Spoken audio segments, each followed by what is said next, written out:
of Source India Electronic Supply Chain. I hope everyone had a good lunch, so I request everyone to please give a huge round of applause with full of energy and let's start this session. Come on, everyone.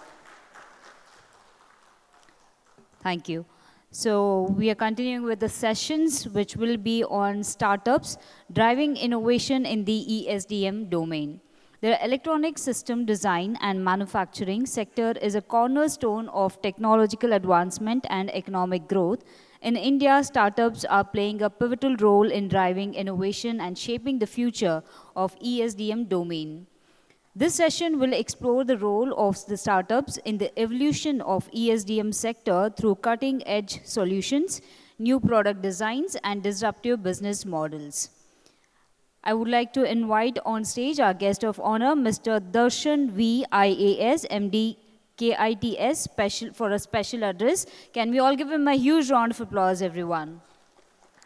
Shri Darshan HV is an IAS officer of 2016 batch. He completed his engineering in IEM from JSSATE College, Bengaluru. As Director Electronics ITBT and MD KITS, he is spearheading the implementation of various schemes and programs of the department in the sectors of information technology, biotechnology, electronics, animation, and gaming, and startups. Can we all give him a huge round of applause, everybody, once again? Come on. Now, I would like to invite on stage Ms. Vanita Venugopal, CEO, Tamil Nadu Technology Hub. A huge round of applause, everyone. Come on, let's give a huge round of applause.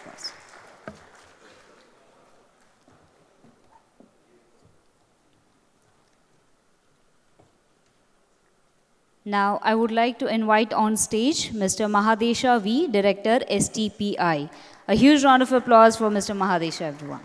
And now, I would like to invite on stage Mr. N. Ramchandran, Director, Events 5 and CMT MEL Systems. A huge round of applause for Mr. N. Ramchandran.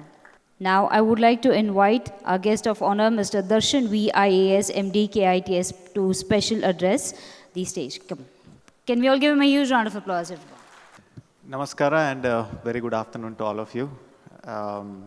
Having the first session after the lunch is not an ideal session, but I'll try to do my best not to make all of you sleep. A very good afternoon to all of you once again. First of all, I would like to thank the organizers, Elsina, for having me here. They have been one of our closest friends, our department's closest friends, and the backbone of our efforts to promote electronics, not only in Karnataka, but throughout India. With their associations and with their help, we have had a lot of positive outbreaks with respect to this. And I would like to thank Elsina team here for inviting me here and also organizing this wonderful event. So I believe this is the second day event, and I'm sure there is a lot more to come over the next few hours.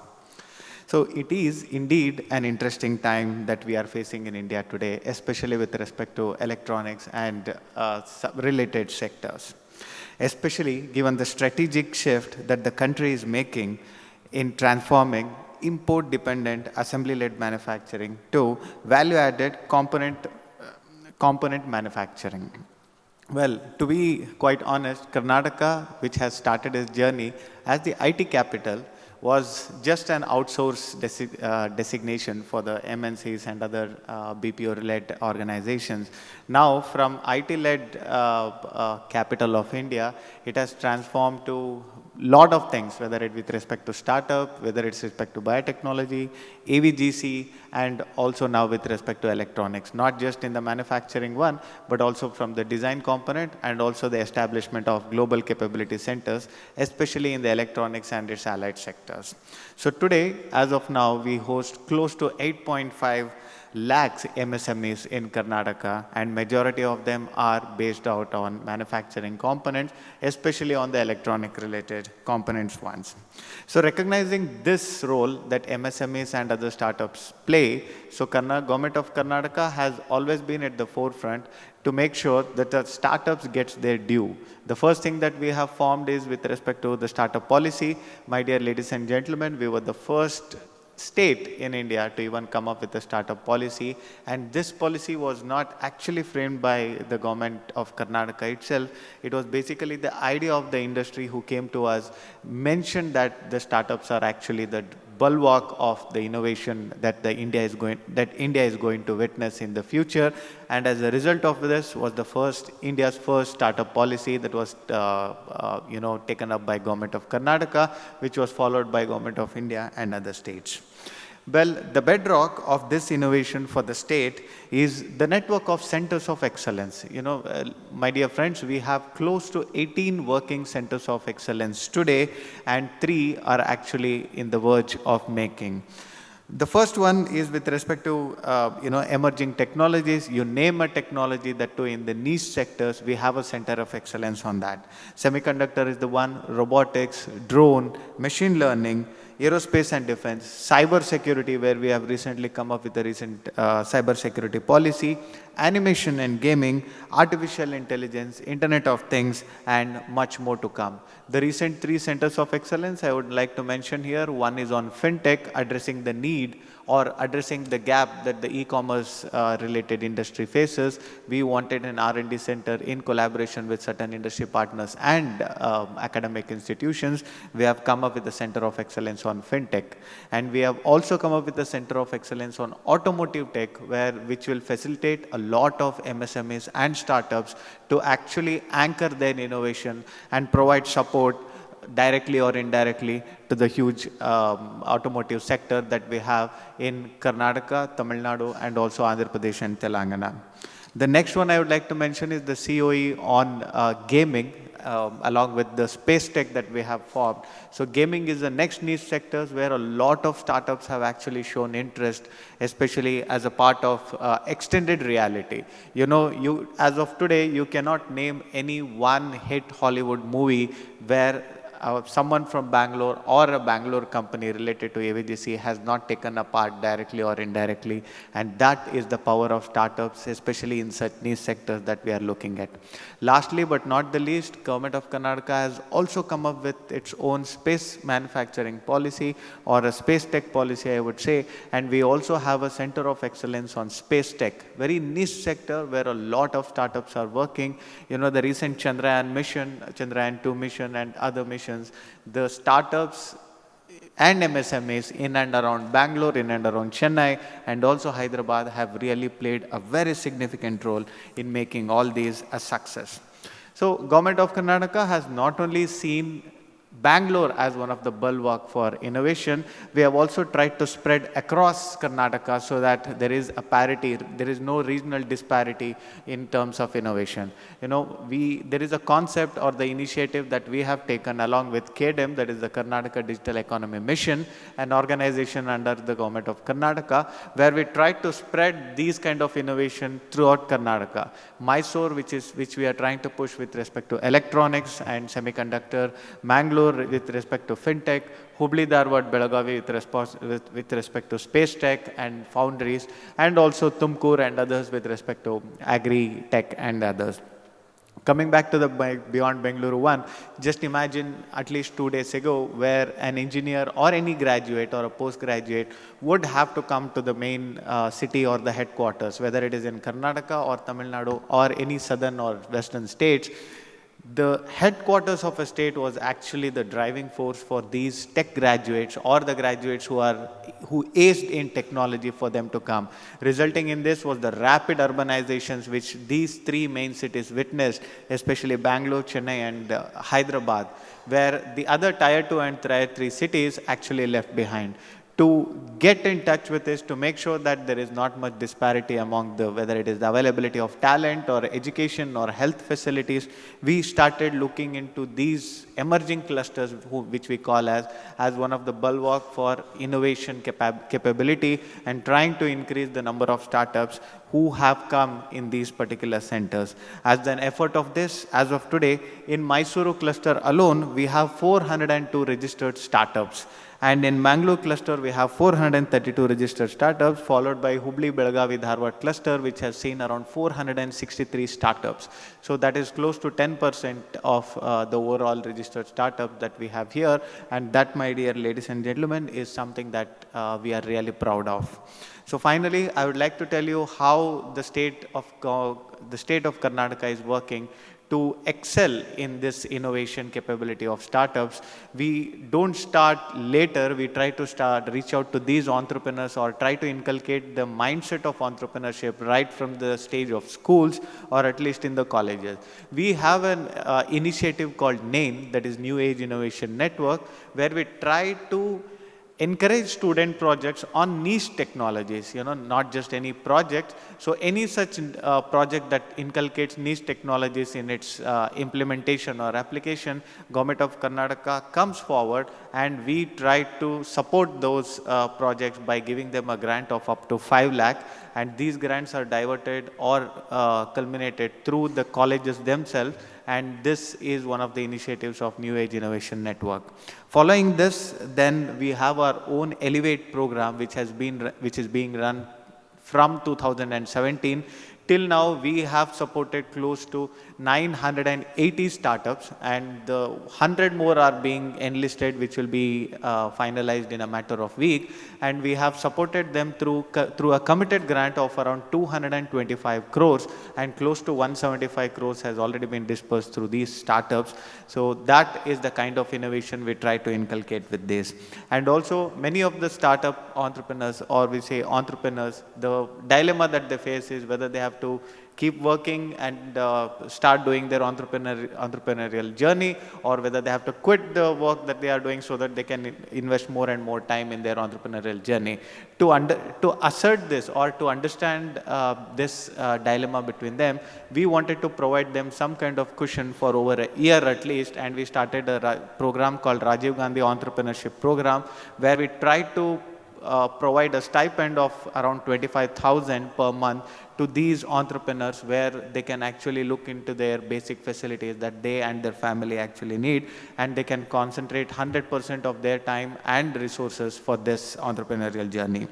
Going forward, once they have a prototype, especially in the electronic sector where they can do it, they have to start looking at accelerating their pace. And that is where our Karnataka Acceleration Network comes, where we have identified 6 different mentors or mentor programs, where they actually reach out to these startups and they start giving them the entrepreneurship or the guidance with respect to acceleration. The target is around 320 over a period of 3 years, and in a matter of 6 months, we have inculcated or facilitated at least 63 startups as of now with the help of private partnership. Going along, so we also have something called Market Access Program. Once a particular startup has their working model, and once when they are in the stage of generating revenue, we want to provide them access not just in Karnataka, but throughout India as well as the world. So we have this Market Access Program where we identify particular startups on a particular sector, and depending on the expertise that a particular country actually provides, we take these startups on a mission and arrange this particular setup. It will be a form of soft landing opportunity for them, and also an initiative that is run with the help of Government of Karnataka. We have taken to 6 countries, a group of 8 to 15 startups depending on one. Germany is one, Dubai is the other, Australia is the one. Recently we took them to Japan and also US. Following that, from Government of Karnataka per se, in our procurement process, we have something called preferential market access, where we identify certain startups and we provide them the work order that they require so that they can actually keep themselves floating in this competitive market. So we have eliminated certain things like, certain requirements of turnover, of EMD and other things, so that these startups can actively participate in the government tender and get it. So last but not the least, we also have something called KIT-WEN, Karnataka Innovation and Technology Venture Capital Fund, where certain startups who are not able to raise funding through any private ventures or private firms or VCs or angel investors, the Government of Karnataka comes in and invests up to from 2 crores to 5 crores, so that these startups can actually go on with their entrepreneurial journey. And as of now, we are running with KIT-WEN Fund 5. That means 5 different funds of up to 50 crores each has been done and executed properly. And lastly, with the new policies that we have come up with, whether it is AVGC XR policy or the newly launched Global Capability Centers policy. I request all of you, the industry leaders here, the academic representations here, to have a look at it. And if there are any suggestions or suggestions that you guys have, we are open to look into it. So coming back to it, so it is really imperative for us today in this present world to develop the component ecosystem, focusing mainly on certain things, especially on PCBs, cases, displays, wireless devices, camera modules, audio visuals, and etc., which is a part of dual use mechanism that we always do, which has the national importance also, and relying on one particular country or outside world is not good for India. So lastly, we from Government of Karnataka and the officials are listening to the industry, and we are eager to learn ways to make this happen better and faster. I look forward to hearing from all of you today, the leaders who are driving this industry, on the best suited roadmap which the nation and our state should undertake in order to achieve success in this component story. Once again, I thank you for the opportunities provided to me and look forward to the rest of the conversation that is going to happen here today. So with all the effort that is being made, thank you for providing me an opportunity, and it's lovely to have met all of you here since morning, and I hope to see a very fruitful conversation soon. Thank you. Over to you, Mr. Rastri. Thank you very much. Thank you so much for the insightful speech. Well, I would now like to call upon Mr. Mahadesha V, Director, STPI. Mr. Mahadesha has over 24 years of rich experience in supporting IT industry, ESDM sector, startups, e-governance initiatives. He has contributed in providing various policy inputs for both Government of India and state governments in the areas of ICT, ESDM startups, data center and cyber security policies. He has played a pivotal role in setting up smart lab for testing of semiconductor chips and establishing STPI Tier 3 data center. A huge round of applause for Mr. Mahadesha, everyone. Good afternoon, everybody, and thank Elsina for inviting me. And it's also good to note that my ex-colleague was here and I joined Elsina as an advisor, policy advisor. So with that note, so we are actually in the India is transforming itself from the services nation to the product nation. So as you all know that the software industry has begun about 3 to 4 years decade ago, and with the liberalization of economics through the policies like software technology parks and ESTP policies, India today has become the major IT destination globally. And as per the industry reports, which is leading to more with this today's geopolitical systems, leading to more cautious approach for investment and delayed decision making, India has continued to be achieving the revenue of $254 billion, which is expected to grow at a rate of 12 to 15% and touch about $500 billion by 2030. So STPI, as you know, we have, as organization, has played a phenomenal role in promoting of software and electronic exports.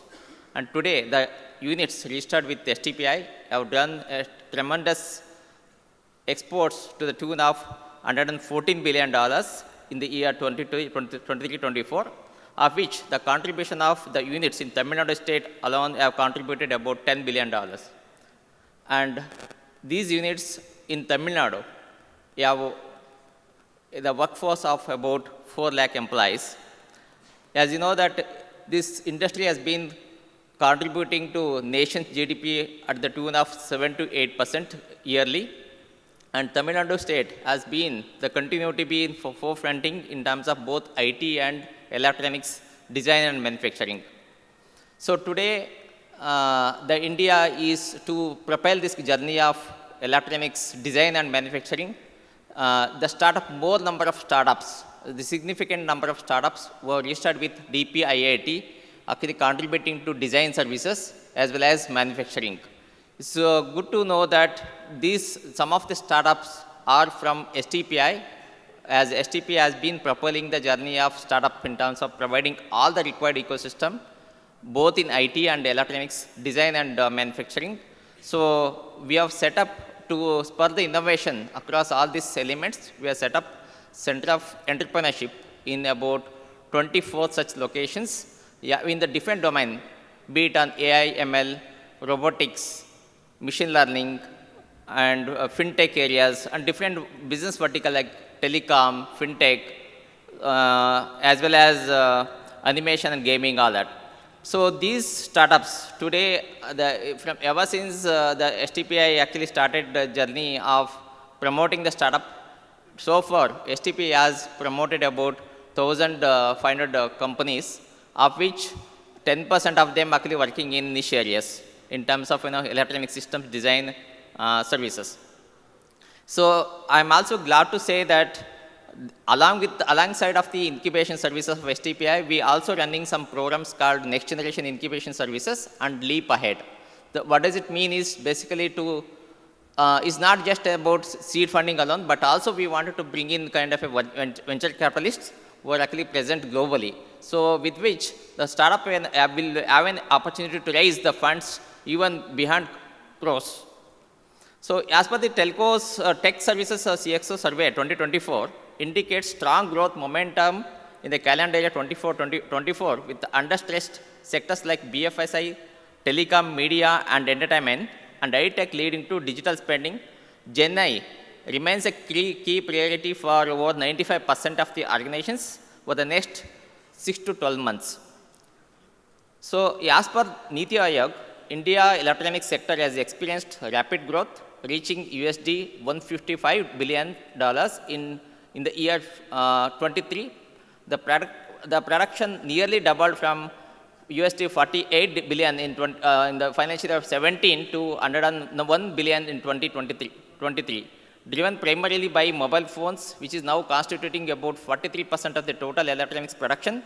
India has significantly reduced its reliance on smartphone imports, now manufacturing 99% domestically.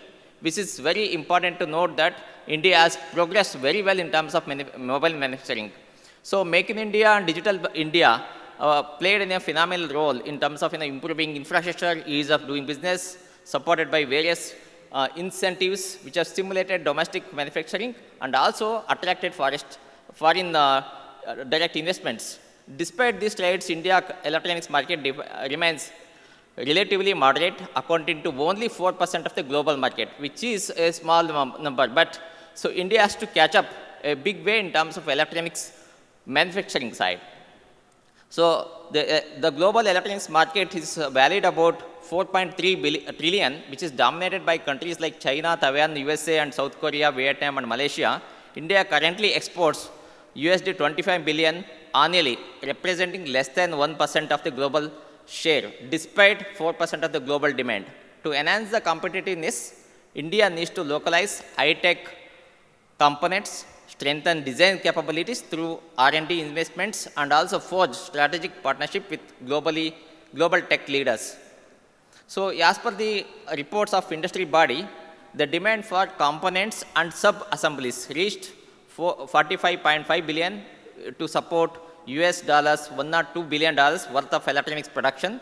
This demand is expected to increase to $250 billion by 2030, the supporting an electronics production value of $500 billion. So India is undergoing an exciting time in terms of both design and local manufacturing and also semiconductor manufacturing. This is driven by the factors like penetration of smartphones beyond this even the smaller towns up to the village level, and also huge demand for consumer electronics, automotive electronics, and availability of talent pool and industry friendly policies of government of India, as well as state specific policies, which are become a key driving forces for both electronics and semiconductor manufacturing under Make in India program. The PLI scheme, phased manufacturing program, as you all know, this NPE, SPECS, EMC 2.0 have immensely contributed for the considerable growth of electronics manufacturing. The India Semiconductor Mission under Digital India Corporation set up with an outlay of 76,000 crores in 2022 with an ambition of basically bringing these fab labs in India and also spur the setting up of digital displays in India, setting up of ATMP facilities, and design-linked incentive schemes, so which are actually further fueling the growth of design and manufacturing in India. So as you all know, the industry, the ESDM cluster 2.0 actually contributed immensely in terms of setting up a large cluster of electronics manufacturing. In Tamil Nadu alone, I think we have got 2 approvals. One is in Pillaipakam and the other is in Malanur. Both of them actually setting up a large scale of production units. And Tamil Nadu state is also evident from the fact that Tamil Nadu government also has put in a lot of such industry-friendly policies, which have led to inviting some of the global players like Foxconn, Pegatron, Dell, Salcom. They have set up their manufacturing facilities, and they are actually leveraging the talent pool and workforce which is available in Tamil Nadu state.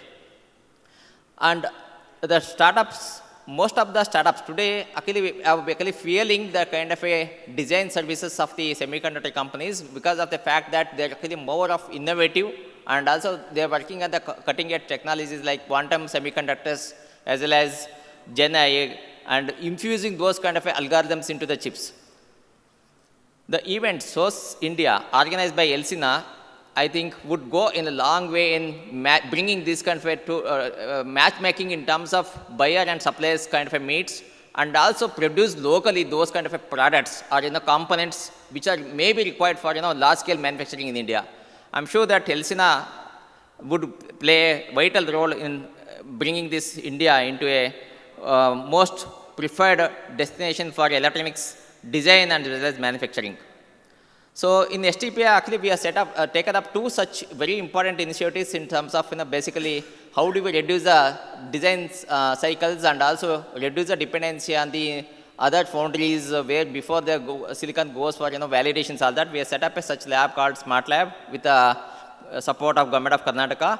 This lab has been has facilitated more than 56 companies, including the startups and also big companies, namely about Qualcomm to Intel, Infineon to all.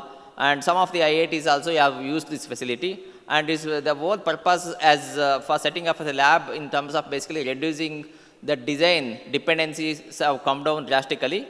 And in addition to that, we also set up a park called Electropina Park, which is actually fueling design and innovation startups in Delhi.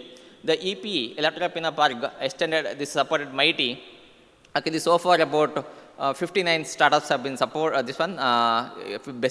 benefited from this scheme, and with a whose cumulative valuation is more than 640 crores. And with the success of EP, Government of India again extended the services of EP to forthcoming innovative startups.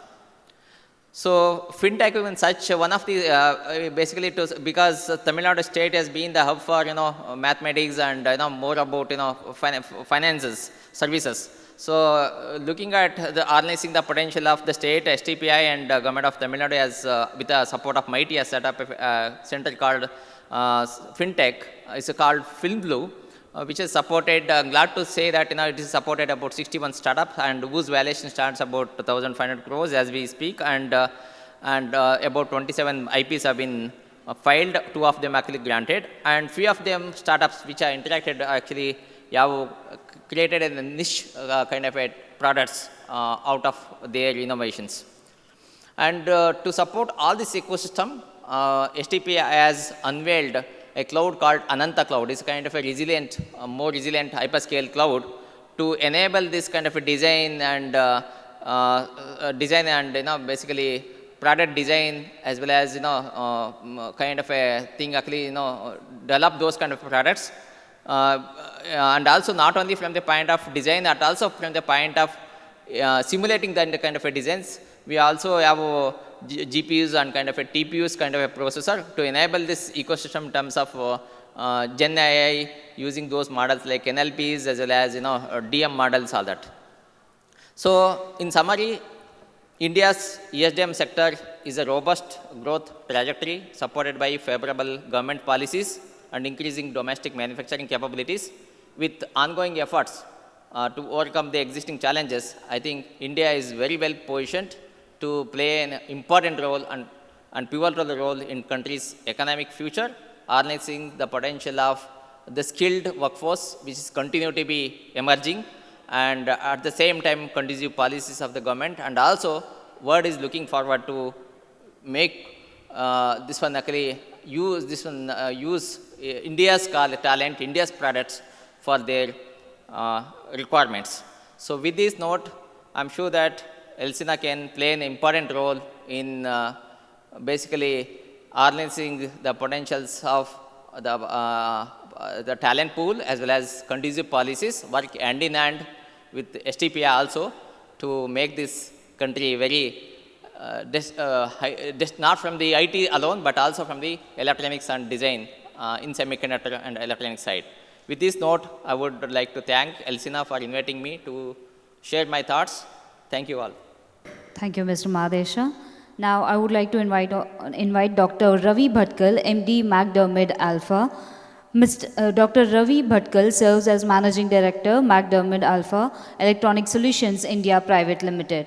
Dr. Bhatkal earned a PhD in Materials Science and Engineering and MBA from Rensselaer Polytechnic Institute, USA, and MS in Materials Science and Engineering from Vanderbilt University, USA, and a BE in Mechanical Engineering from the College of Engineering, Pune, India, where he won the Salvi Gold Medal. He is widely published, a frequent speaker at conferences, and is a co-inventor on 10 patents. A huge round of applause, everyone, for Dr. Ravi Bhatkal. Thank you for that kind introduction, and thanks to Rajuji for inviting me to participate in this session. So this, the session is about startups, so maybe I'll talk from personal experience, because before I joined this company, I actually did a startup, and it was the most educational experience of my career, I would say. So we started with a clean sheet of paper. We had developed an ingredient technology that controlled the release of antimicrobial ingredient, and we could make it part of any surface. So the applications were practically limitless, because you could control bacteria, you could control viruses, you could control fungus. And it was an exercise in figuring out what not to do, and how do you focus, how do you build a value chain where none existed, how do you really zero in on those applications and those opportunities which were actually going to pay off. Very difficult task, I would say. We succeeded. In 5 years, we built a profitable company from scratch. There was literally no value chain. We put all the partnerships together. We created a value chain. We delivered to key OEMs, everything from medical devices to air conditioning systems, water filtration systems, appliances, wound care, etc. And it was incredibly educational, I would say. In my view, startups are the best teacher. You learn by walking through fire every day. You learn how to deal with ambiguity, uncertainty, unbelievable amount of barriers that you have to overcome in order to get there. So it is not for the faint of heart. It is also something where,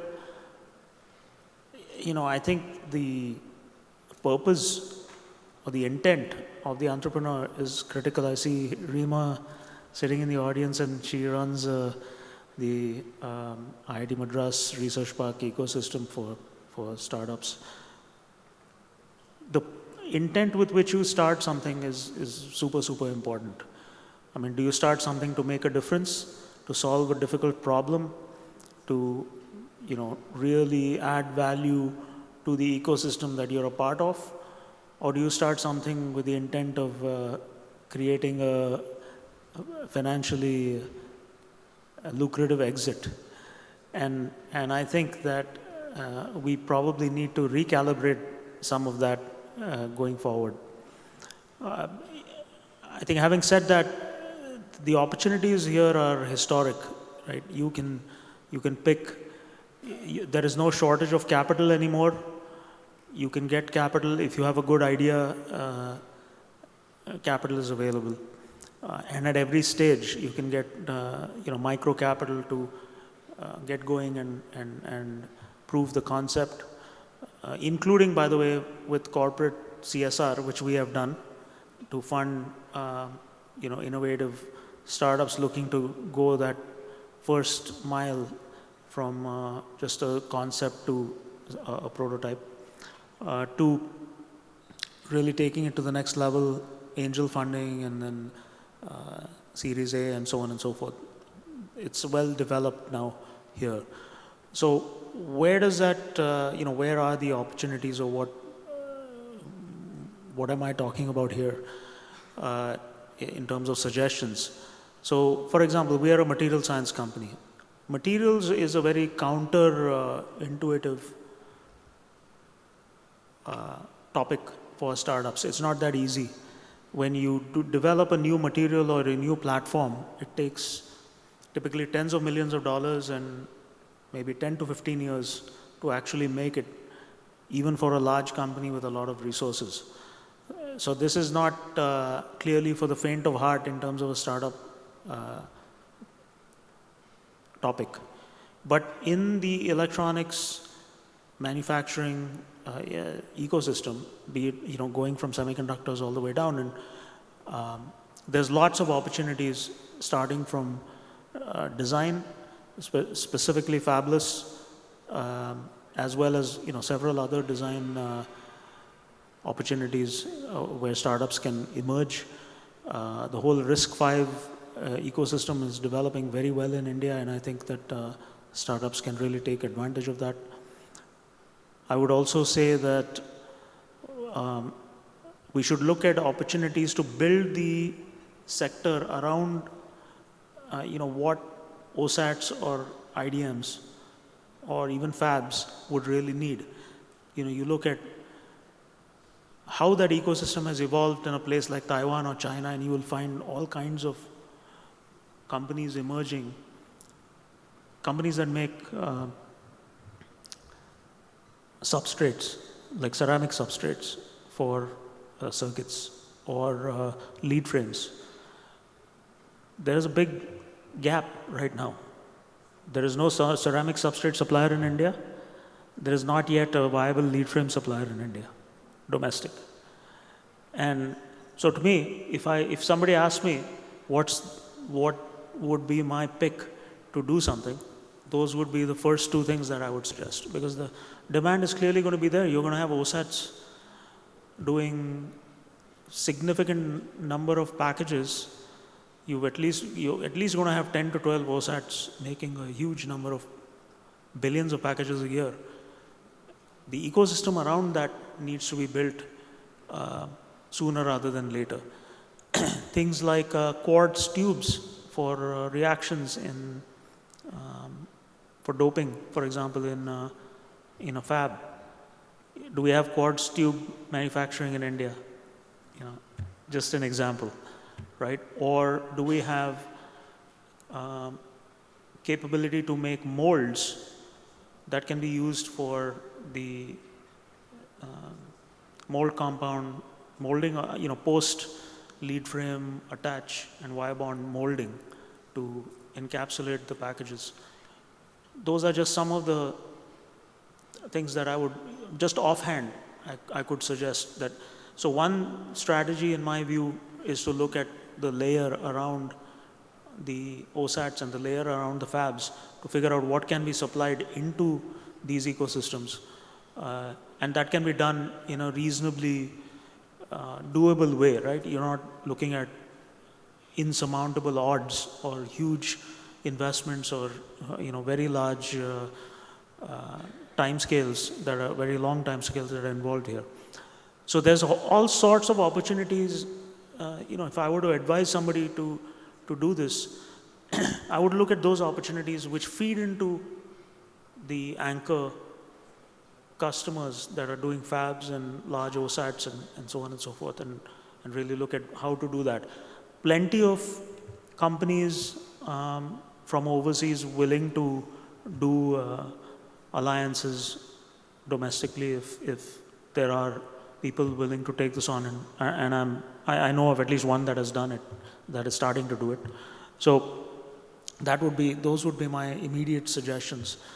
The other significant part is, conceptually speaking, how can you enable, this is a business concept, to enable ecosystem players to share the fixed cost on things like reliability testing or entire test protocols to be generated. It's a very simple thing to do, but not enough capacity exists. That's another thing that can be done. I would say that, at the end, there are many, many ideas, but if you look at it as layers surrounding these large investments that are going in, figure out what they need and build around that, and use the resources of organizations like ELSINA or IIT Madras Research Park, or there's plenty of folks willing to help out, or the Tamil Nadu government. I think a lot can be done. India is the number 3 startup ecosystem globally. That is huge. I think the thing to do now is to really focus in to making sure that a lot of these, many of these startups actually succeed. And part of that is to pick the right areas to go in to begin with. As far as our company is concerned and what we do in this space, in India, I can tell you that we have been supporting, we've supported the incubation cell at IIT Madras, and actually indirectly funded startups coming out of there. We've done the same thing in College of Engineering, Pune, in Maharashtra, and so on. And actually CSR is a very effective means of bridging that early gap where they are trying to prove viability of the concept. But there's ecosystems emerging all the time, so I would say that picking the right idea is a key activity right now, I would say, key focus area. I would also say, as a parting thought, that, and this is just me, but I would focus on building a profitable company and making sure that you're actually adding value to the customers and the ecosystem, because that's a guaranteed success. Then you don't have to worry about whether you will have an exit or not. That will always be there as an option if you succeed from a business standpoint. Thank you very much, and look forward to any questions you might have later. Thank you. Thank you, Dr. Ravi. Now, I would like to invite on stage Ms. Vanitha Venugopal, the CEO of Tamil Nadu Technology Hub. Ms. Vanitha Venugopal has a decorated career spanning over 25 years and a stellar academic background in institution of high repute globally. She pursued a bachelor's degree in engineering from the College of Engineering, Guindy, completed by a master's degree in engineering from Ohio and executive MBA from Stanford. Returning from the USA to India in 2016, she held leadership positions in leading deep tech startups before her stint with the government of Tamil Nadu in transforming the way the skilling, research, development and innovation landscape functions across the state. A huge round of applause for Ms. Vanitha Venugopal. Good afternoon, everyone. As my previous stellar speakers already said, right after lunch is quite a difficult time to, sit down and adjust yourself and listen to all the semiconductor talks. So I'll keep it very short and brief. Let's play the video with some noise so that, we can get started.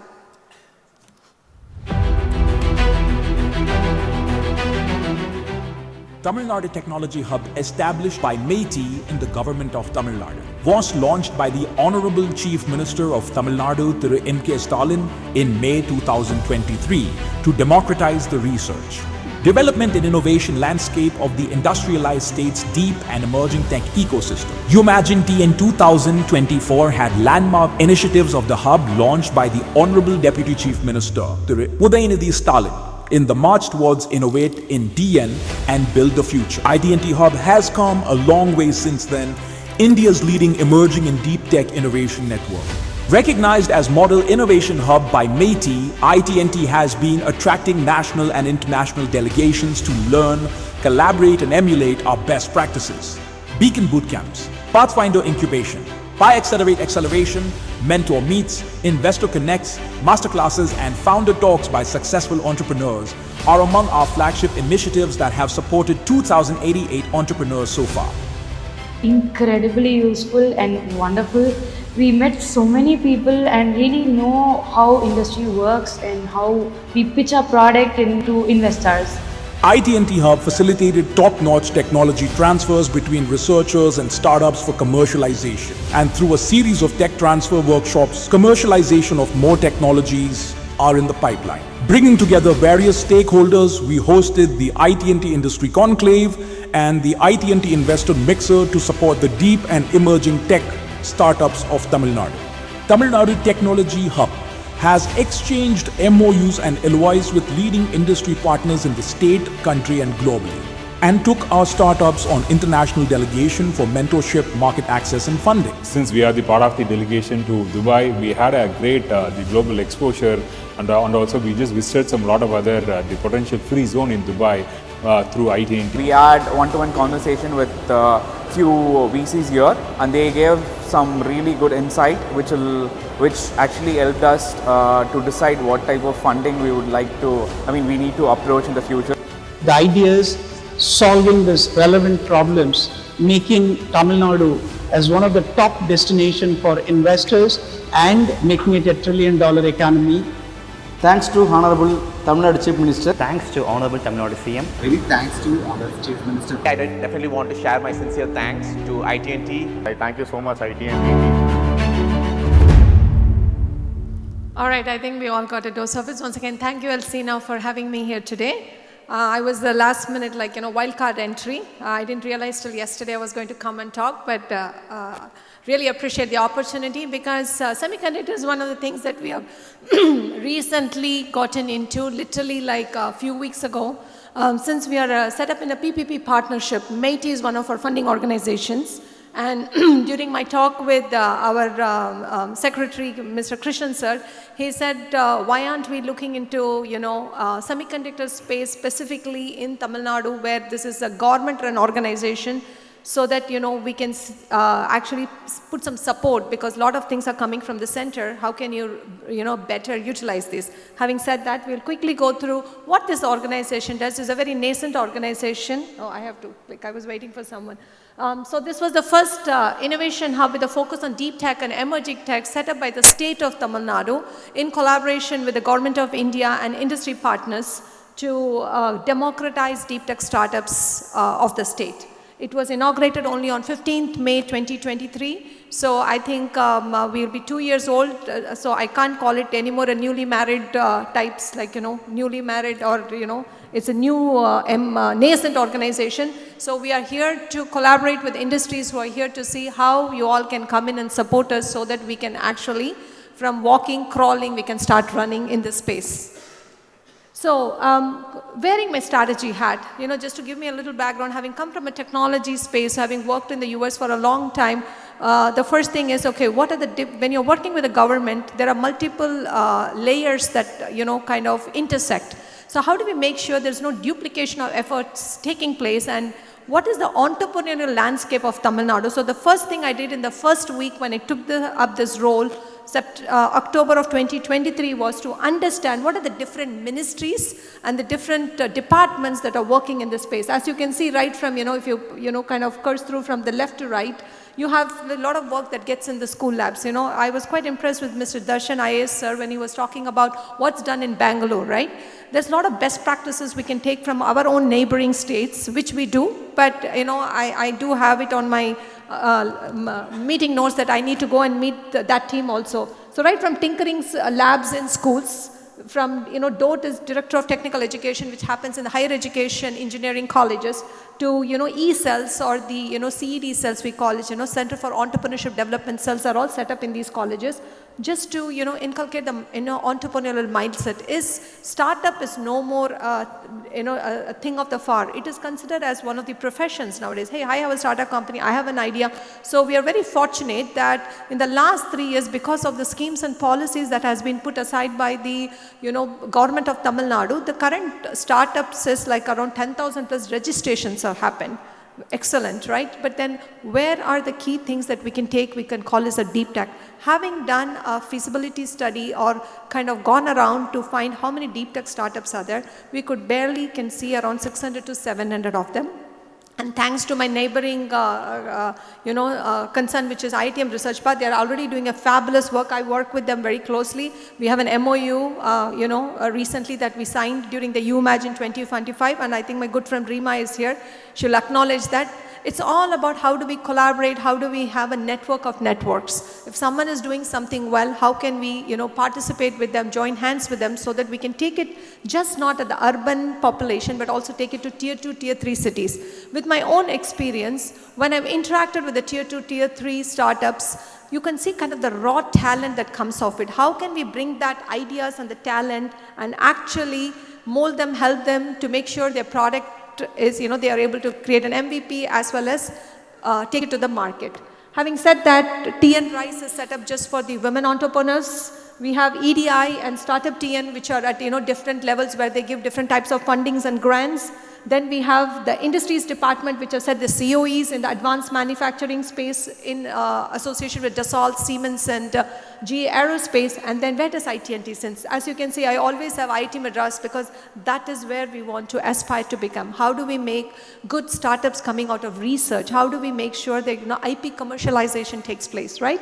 And ITNT Hub is set up working on specifically emerging and deep tech startups. We also have MOUs with TNFMC, which is a SEBI-regulated fund of the government of Tamil Nadu, where we have around 1,500 crores fund set up for emerging tech startups. So if ITNT is giving them funding, and for the second term, or if they need up to 7 crores or 10 crores, we can actually funnel them through that.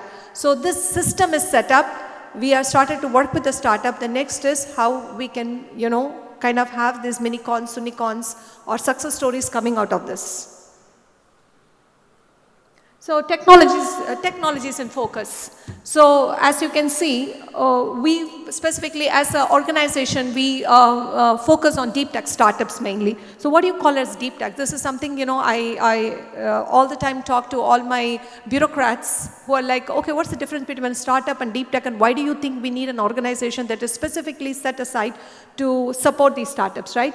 So we call it, as you have, the three circles. Again, thanks to Matey, when I, worked with them during the Deep Tech National Draft Policy, we came up with this where we talked about substantial scientific breakthrough. So there has to be something that is coming from research.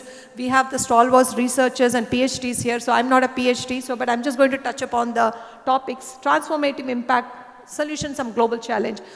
That becomes deep tech. So do every startup that I work with fall into the center space? Maybe not. Few of them are in, the top 2, few of them in the bottom 2 or something like that, right?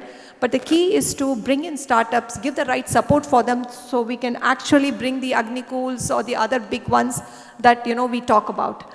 That ITNT's focus has been for this year. As I said, this is a 1-year-old organization going into the 2nd year.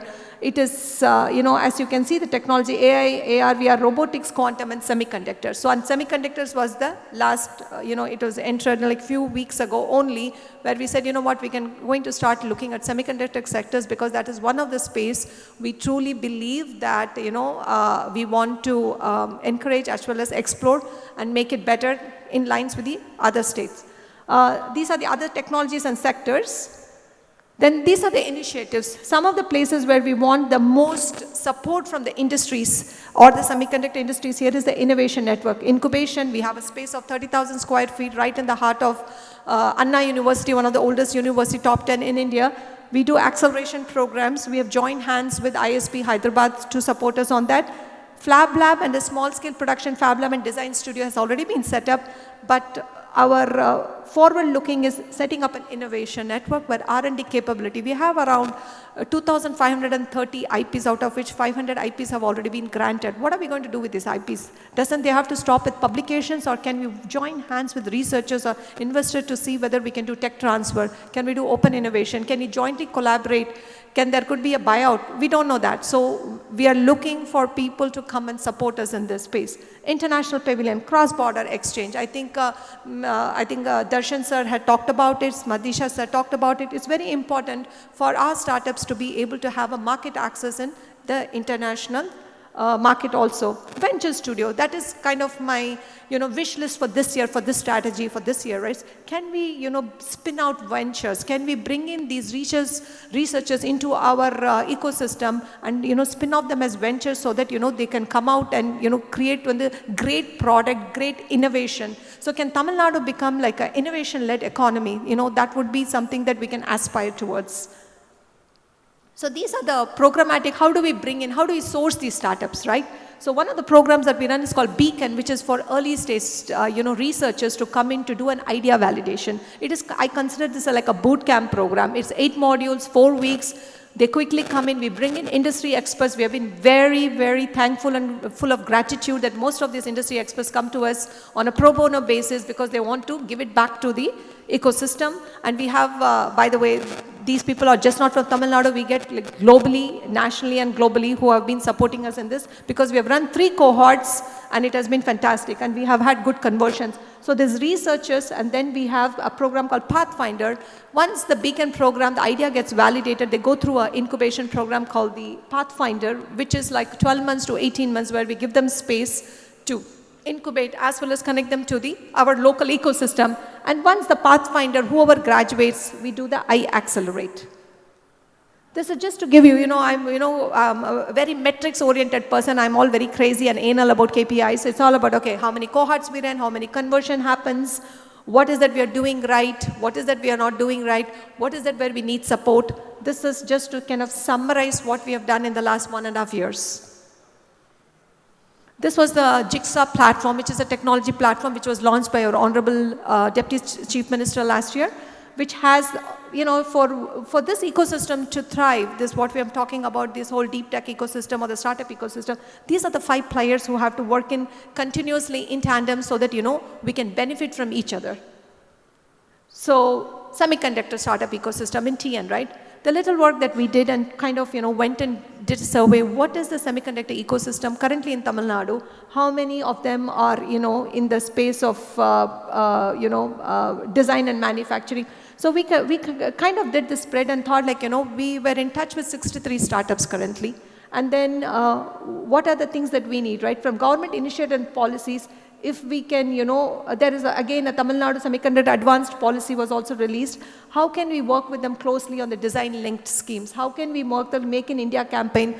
All these things. This is our aspiring for this 1 year. So the reason I was very happy when Elsina called and said, will you be able to talk? I said, yes, I'm going to come and, come with my begging bowl to say, hey, how you guys can help me to support these startups because you're the experts, we are facilitators. I'm a Section 8 foundation set up in Tamil Nadu as a part of the government to support startups in this space. You are the guys who are going to help me make this happen. So we have the data. So what is the opportunity? As we all know, in the startup ecosystem, you should be telling me, this is the opportunity. This is the key focus that I have, right? Can the experts help us set up fab labs? Getting the funding and other things is my problem, right? But can the experts come and tell, this is the basic first 1 step. We look at Coimbatore as one of the, very key hub for the MSMEs in Tamil Nadu.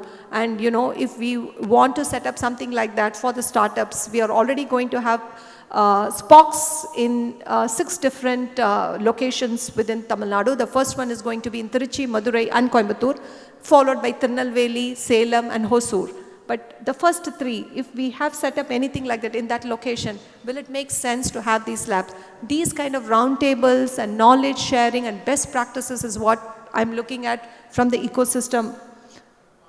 Finally, what is the vision for the ecosystem synergy? We all talked about clusters. I think Ravi sir here talked about clusters too. So how do we develop innovation clusters with industry academia collaboration? One thing has already happened is as part of the non-Mudalvan scheme, the VLSI design kind of skilled programs have been inculcated into the mainstream, but few colleges, engineering colleges, students are being trained so that their skilled workforce is getting started. But is there something we are missing, or is there something more than that we should be doing? This is all the information that we would like to collect, because as a government, I would like to understand so that we can do the right thing for the ecosystem. R&D grants, CSR-led deep tech venture building. Like today I had a very interesting conversation with somebody from Applied Materials where they said like, can we run an innovation challenge with you? What does that actually mean? That particular company might have some problem statements that they want to collaborate and work with us, and we will put it out into the startup ecosystem. And the solutions that we collect could be assessed, evaluated by the company experts, pick the top 3 and take them in, inherit them, adopt them, work along them and see if you can refine the solution, and we can come up with any business model. We already are successful in doing that with the Rolls-Royce last year. So Mr. Kishore Jairaman personally came there for one of our inaugurations. He's seen that the model worked fabulously because 3 startups are being supported by them since last July. I would know how it went by end of this July. So things like this is what we are looking for the industry ecosystem to come and work with us.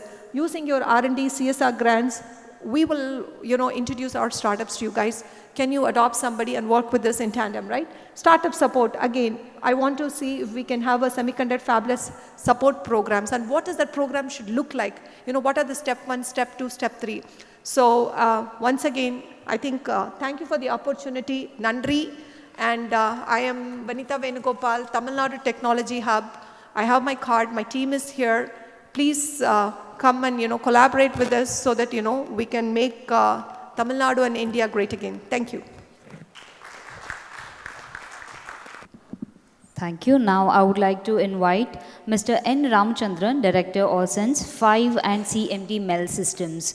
Mr. Ramchandran is an electronics graduate from the Madras Institute of Technology, Chennai, and has done management education from the IIFT School of International Management and the Faculty of Management Studies, Delhi University. He has also undergone a management development program in International Trade Center, Geneva, and attended the Duke of Edinburgh program for future leaders in Australia. He has more than 45 years of experience in the electronics industry in varied capacities. A huge round of applause for Mr. N. Ramachandran, everybody. No, Raju here was warning me not to speak for too much time, I guess, so. Oh, okay. Thanks. Good afternoon. Yeah, how many startups are here? Can you please raise your hands? Good. What, 10? Ravi gave you a story, and I would like to add to the story. When I graduated, I am from MIT Madras. I graduated 50 odd years back in 1972. When I graduated, around the time, I had a crazy idea that I would not go work for anybody. And along with another 4 or 5 of us started a company. We named it Mitronics, MIT Electronics. So we set it up in one of my friend's garage next door. That's the only, comparison between us and HP. Both set up in a garage, but we did not become HP, and HP became what it is today. So we started some work, and MIT has a very strong alumni bond. So after that, I went and met a few of the alumni in Hyderabad, Delhi, and all that. Unbelievably, they just simply said, "You are starting, we'll give you an order." So came back with an order for building a Geiger Muller counter for ECIL. It was given seeing my face that I'm an alumnus of MIT. That's it. So he came back, started to see how to do that. Meanwhile, all my fellow directors, one guy said he was going to US to study, one guy went to Air Force, one guy said his father objected to that. Everybody simply vanished. And that didn't give me courage to continue, so I also gave it up and joined the job. So that was my experiment being a startup. This is not to discourage you guys. The world is very different 50 years back and now. Those days there was no PE, there was nobody to support, no angel investing. And there was nobody even to tell you. I guess almost all the people around us told us that you're crazy. You don't know what you're doing. You must be dumb to think of something like that. That was the primary feedback we got from people around us. But then the world today is very different. You saw the kind of presentations made. I mean, the kind of support available to you guys is phenomenal. I mean, there is no time like this to be a startup if you know your subject and you know what your technology and things like that. So I think it's nice to be a startup at this environment. And it's nice that, your Tamil Nadu government, IIT Tech Park, all these people are doing a great job. So as I said, I missed the chance of becoming a startup at 50 years back. So I think now I got the itch to become a startup at the age of 75. So, 5 of us, average age above 70, we are registered a company called ArfSense 5 Private Limited. The idea being that to design and make sensors. Because in India, we did a market survey and we found that there is a good amount of market. The market is big. Probably around 20,000 crores is the market in India. And most of these sensors are imported. And I say most, probably 99% are imported. Maybe some assemblies get done, but otherwise mostly it's all imported. So we said that the 5 of us said that why don't we start a startup and see whether we can do this. It was also another idea. I don't know how many of you were there in the morning where Sanjeev said that, progress of Indian industry will also be determined by how we work together. And in fact, he raised the question of how we can work together. And this question in Elsina, we discussed internally. And Raju posed a challenge to us, saying that you guys talk big but don't do anything. Why don't you guys prove something and say that you can work together? That's another trigger for us to think and set up this company. We set it, we registered it about a year back. We have not yet done our first annual report. Now we are trying to design a few products. And in the meanwhile, we are now in touch with all the COEs set up by MIT. We have been having a dialogue with them in terms of how we can work together.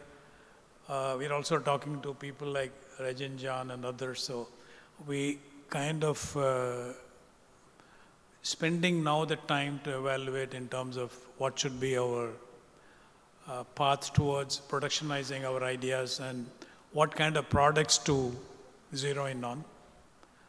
And the point you made, we can support some of your startups, and if it's in line with what you're doing, we would definitely be interested to work with them. We are quite keen to work with startups in any case. And so I think we are hoping that this startup could be given, a good start, and we want to grow big in that area. and hopefully we will succeed. And so it's probably an unique senior citizen startup, right? Average age of being above 70. So it's, and I must say that we are having fun.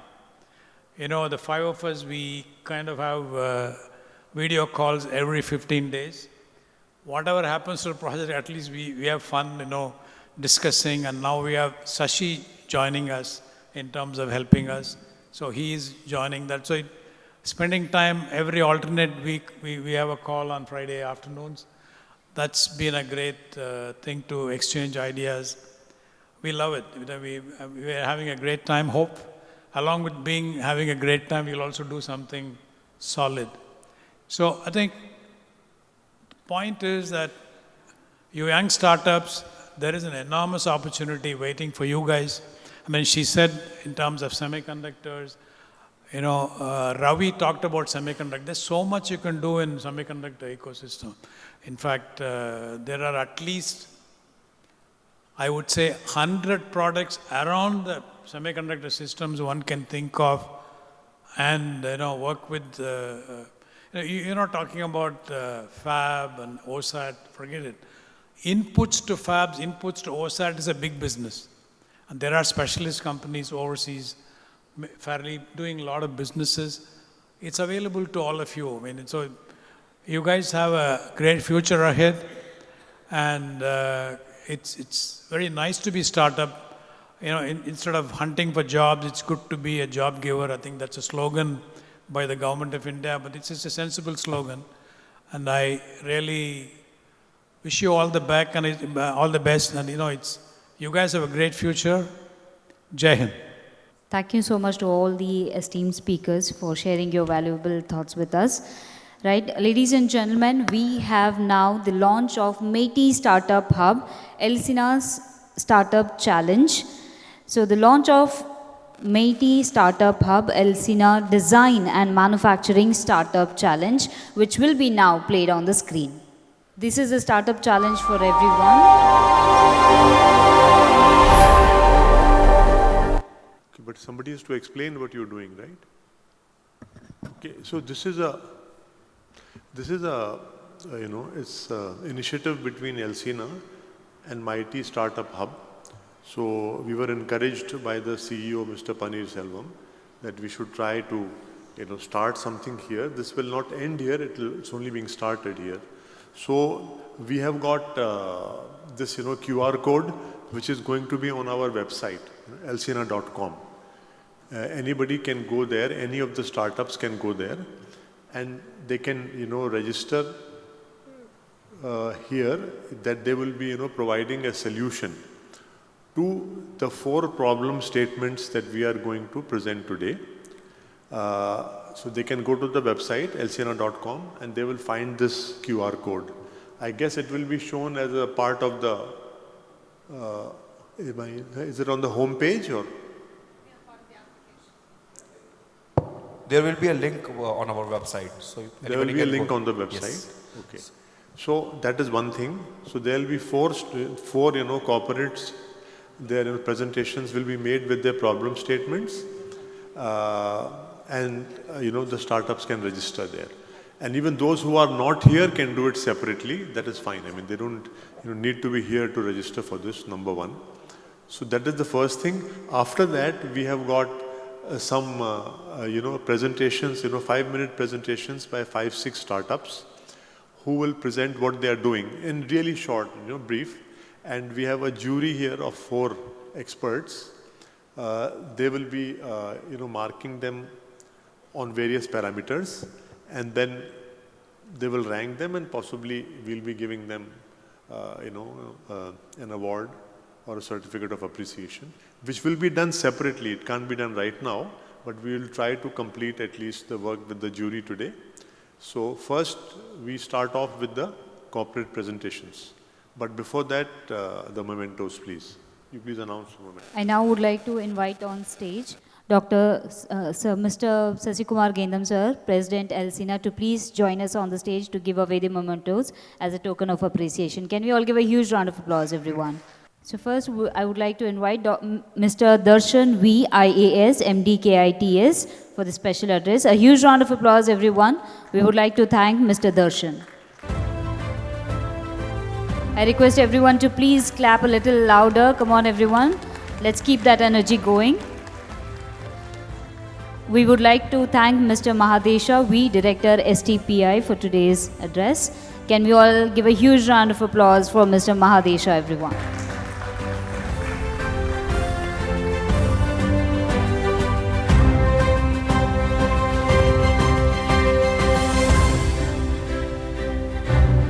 We now would like to thank Dr. Ravi Bhatkal, MD McDermott, Alpha. A huge round of applause, everyone. I request everyone to please keep the energy going. We would like to thank Ms. Vanita Venugopal, CEO, Tamil Nadu Technology Hub, for being here today. A huge round of applause, everyone, for Ms. Vanita Venugopal. We would like to thank Mr. N. Ramchandran, Director OSENS 5 and CMD MEL Systems. A huge round of applause, everyone, for Mr. N. Ramchandran.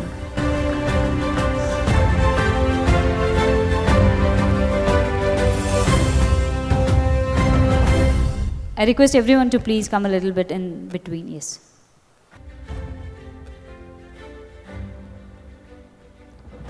Thank you so much to all the esteemed speakers. Please take your seats. Once again, a huge round of applause, everyone. Come on, let's keep clapping. Let's keep the energy going. So, ladies and gentlemen, next up we have, introduction of the sponsoring corporates. Sparsh, Watts, Electronics, Brandworks, and SFO. So first, we are ready with a PPT presentation for Sparsh, the sponsoring corporates. Okay, are the startups there and alert? You're there? Okay. If you want, you can come up a little. There are some seats vacant here, is it? Because some of you may be really far behind, right? It'll be easier to communicate, that's all. If you feel that is all right, as per, please. There are some, you can come to the tables nearby, please. Because this is happening for you. And so you heard some, good speeches from the experts, from the knowledgeable people of industry. So Gyan is important, but so is the moolah, as they say. So you have to ultimately convert knowledge into money. So as the lady just mentioned, there will be 4, corporates who will be, presenting their, problems, so to say. One is Sparsh. I am standing here first because I have to present for Sparsh. They had to leave. We have Watts Electronics, which is a company in electronic components, core components. Brandworks is here. They are into, hearables and wearables in a big way. And SFO Technologies, which is another very big company, very big corporate, into electronics manufacturing.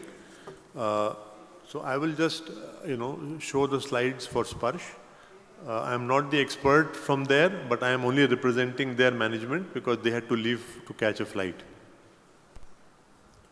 So Sparsh is a company that manufactures, CCTVs, and it is a local brand. The company is, I think, about 15, 18 years old now. So they have a specific problem so this is about the company, but I think I already mentioned that. They are now a very well-established brand in India. I think Sparsh and CP Plus are the 2 big brands in the country, the local brands. So their problem, okay. So I think this is the problem which they want to present. A compact environmental monitoring system that measures PM 1.2, PM 2.5, particles, temperature, humidity, TVOC, and equivalent carbon dioxide, etc. Real-time data, live AQI readings. So this is their smart sense, camera. And this is what it does basically. I hope this is clear to everybody. These are their applications where these cameras go. they are used for smart city projects, Industry 4.0, as well as for residential and commercial complexes. So this is the thing which could be of interest to you. Yogesh, will these also be accessible on our website? The problem statement, okay. So the problem statements will be there, but this entire PPT may not be there, okay. So the problem statement will be there, and when you register, you can download the statement from there as well.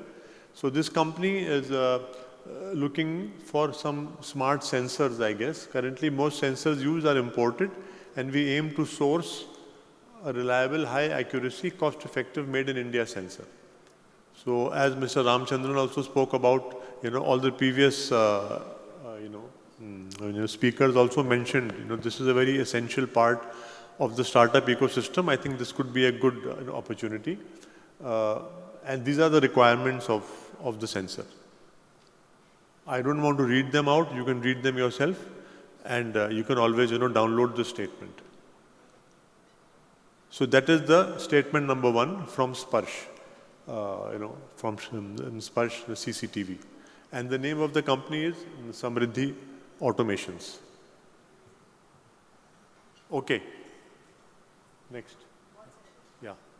Next, Watts Electronics. Yeah. Next is Brandworks, and after that we have SFO. So Watts, please. Yeah.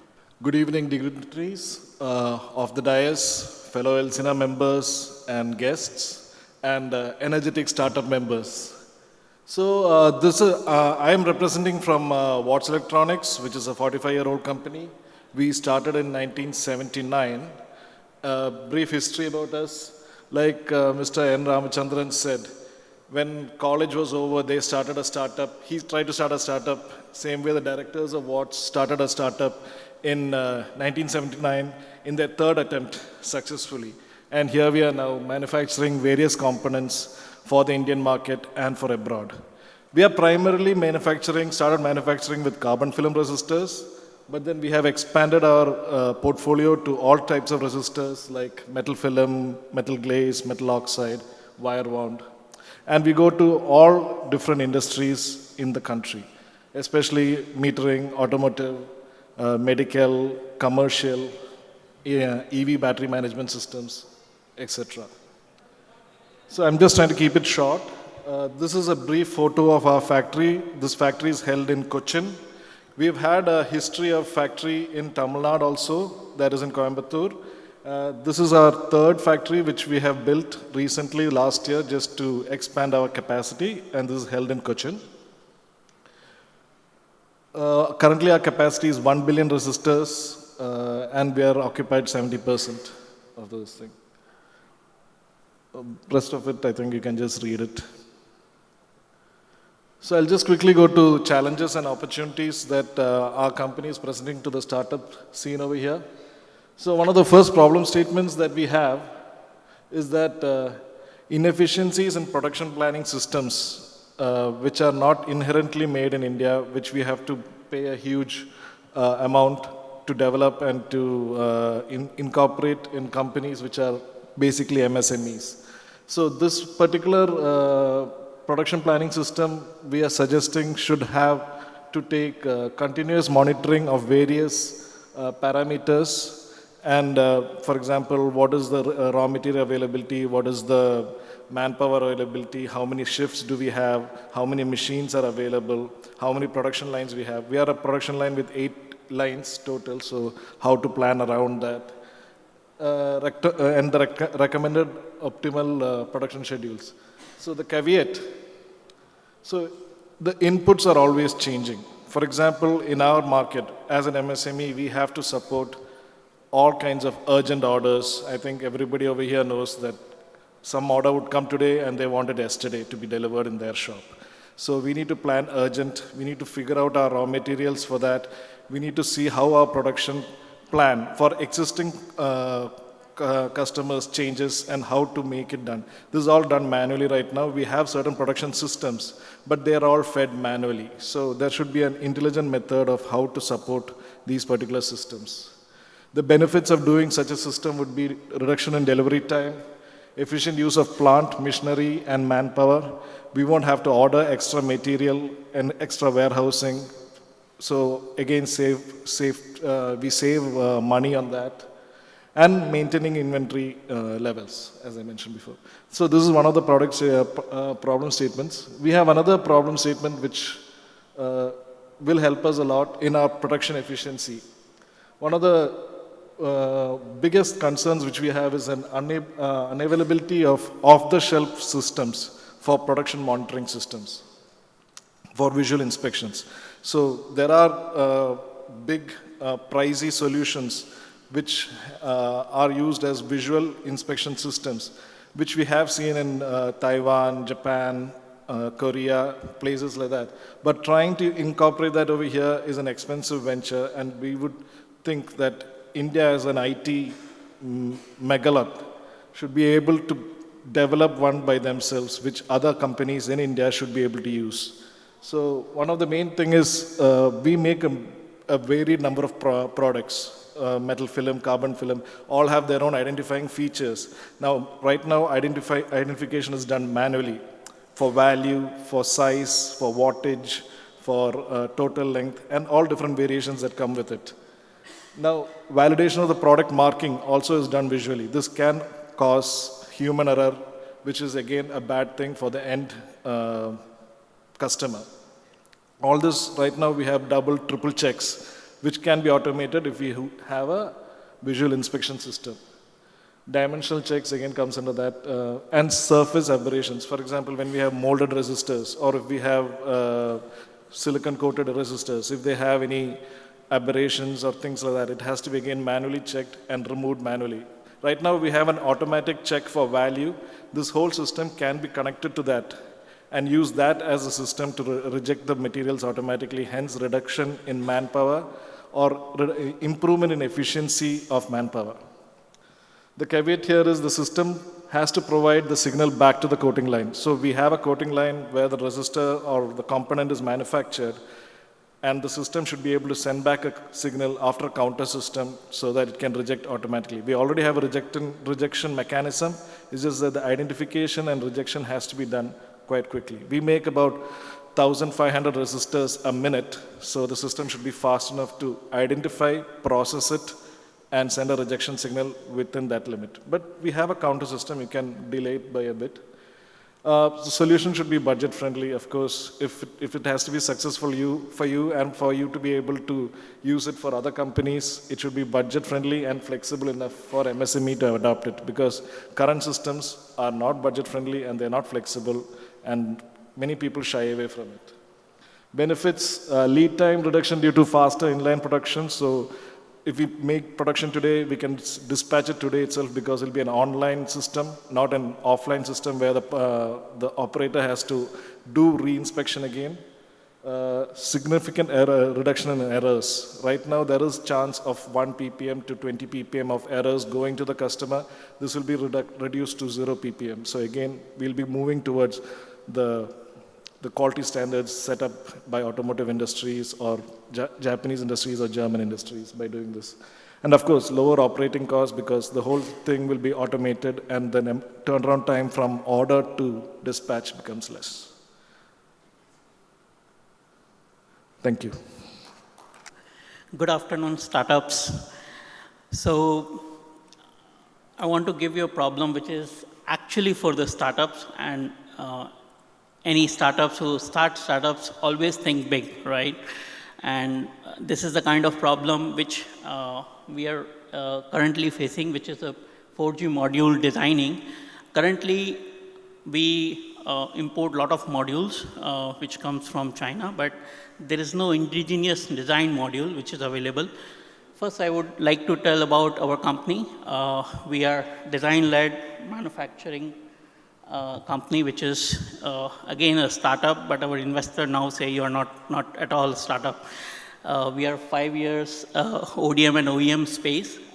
We have 1,200 people working for us, 20 R&D engineer in that, and we have a huge capacity where we can produce 2 million pieces product every month. Though we are in two categories. One is enterprise electronics and another one is consumer electronics. Consumer electronics, wherever the space we have entered, we have captured a very good market share in India. Our business is 0% contract manufacturing. All products which we design, build, and manufacture and sell to the Indian consumer as well as exports market. I think sure. No problem. While they are correcting, I will talk about startup. So startup, the problem which I'm presenting here is almost $3 billion in Indian ecosystem. Designing of as the OSAT plant, fabrication, all things are starting. The next thing which is required is designing and developing modules in India. Once we have designed, currently almost 90% modules are coming from outside of India. And yes, the packaging is happening here, but design level, our control is zero. So whenever the global industry change, whoever like Taiwan or China, whoever is designing those modules, those are shifted to next module, and all the products goes into, whichever is developed, it has to be changed or upgraded. Now, if we have control on design, we can create product as per our requirement. We can upgrade as per our market need. So module is the real core part of any manufacturing or electronics ecosystem. Currently, our company is into IoT products that we engineer and design. We are into product, but the essential part of each and every product is the module. So we are into dash camera. We launch here body camera, body-worn camera, IP camera. We are still working on it. And financial devices, we have penetrated a lot into Indian market. All those products required a good amount of modules, which is 4G module. Currently, 4G fallback 2G is also there, but 4G is going to be popular in current ecosystem. This is a $3 billion industry. If any startup can work on designing of the module, the core part is design, we can really help with the market penetration, at the same time manufacturing of those modules.